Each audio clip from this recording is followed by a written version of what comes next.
Hello friends, welcome back to mixture Potlam channel. నేను మీ లోకేష్ ని. ముందు మన ఛానల్కి ఎవరైనా కొత్తగా వచ్చి ఉంటే వెంటనే ఓటీటీ మూవీ రివ్యూస్ కోసం లేదా వెబ్ సిరీస్ రివ్యూ కోసం లేదా మూవీ సజెషన్స్ కోసం అయినా సరే మన ఛానల్ అయితే సబ్స్క్రైబ్ చేయండి. ఈ రోజు మూవీ రివ్యూ వచ్చేసరికి G5 లో తెలుగు లాంగ్వేజ్ తప్ప అన్ని లాంగ్వేజెస్ లో రిలీజ్ అయిన Janaki versus state of Kerala. ఈ మూవీ వచ్చేసరికి లాస్ట్ మంత్ థియేటర్ లో అయితే రిలీజ్ అయింది. అది కూడా కాంట్రవర్సీ నేమ్ ఇష్యూ మీద. But after some court verdict they have made changes in title and all. 2 hours 20 minutes run time తో ఓటీటీ లో రిలీజ్ అయిన ఈ మూవీ చూసాక నా ఒపీనియన్ వచ్చేసి బాగుంది. But decent courtroom drama watch అని చెప్పొచ్చు, అంతే నా ఒపీనియన్. ఆర్టికల్ 21 పాయింట్ బేసిస్ మీద యూనిక్ కేస్ తో చూపించడానికి అయితే ట్రై చేశారు.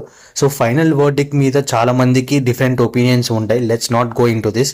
మీరు కూడా మూవీ చూసాక మీకేమనిపించిందో ప్లీజ్ టు కమెంట్ ఈ విషయంలో. డీసెంట్ వాచ్ అని ఎందుకు అన్నానంటే ఫస్ట్ హాఫ్ లో జానకి స్ట్రగుల్స్ ని చూపిస్తూ చాలా బాగా ప్రెజెంట్ చేశారు. అండ్ కోర్ట్ రూమ్ ప్రొసీడింగ్స్ కూడా బాగున్నప్పటికీ సెకండ్ హాఫ్ మాత్రం సినిమాటిక్ లిబర్టీ తీసుకొని కాస్త రష్ చేశారు అనిపించింది. Other than that everything is fine with the movie. Story అంతా కూడా బెంగళూరులో ఐటీ ప్రొఫెషనల్ అయిన జానకి తన సొంత ఊరు కేరళకి వెళ్తున్నప్పుడు తనకి సెక్షువల్ అసాల్ట్ జరుగుతుందన్నమాట. సో ఈ కేసులో జానకి అపోజిషన్ గా డేవిడ్ అలియా సురేష్ గోపి గారు ఫస్ట్ లో వాదిస్తారు. సో సెషన్స్ కోర్ట్ లో వర్డిక్ట్ తర్వాత మళ్ళీ జానకి ఏపీఎల్ చేశాక ఫైనల్ వర్డిక్ట్ లో ఏమని చెప్తారు, అసలు ఎవరు చేశారు అండ్ లాస్ట్ కి ఏమైందని తెలియాలంటే ఈ మూవీ చూడాల్సిందే. Overall review of the movie సరికి ముందుగా చెప్పినట్టు it's a good decent courtroom drama. And మీరు కూడా మూవీ చూసాక మీకేమనిపించిందో please to comment and thanks for watching.